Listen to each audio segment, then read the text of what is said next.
In today's video, I'm going to show you how to upload a video in Webflow.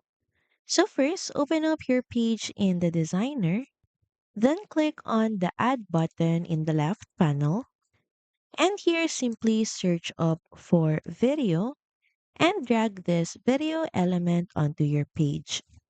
Now, if your video is hosted on platforms like YouTube or Vimeo, you can simply paste your video URL in this text box and Webflow will embed it automatically.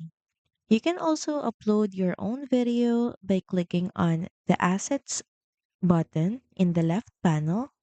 So here all you have to do is click on this upload button at the top.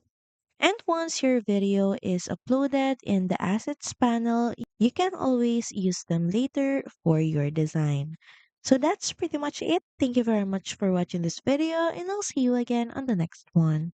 Bye!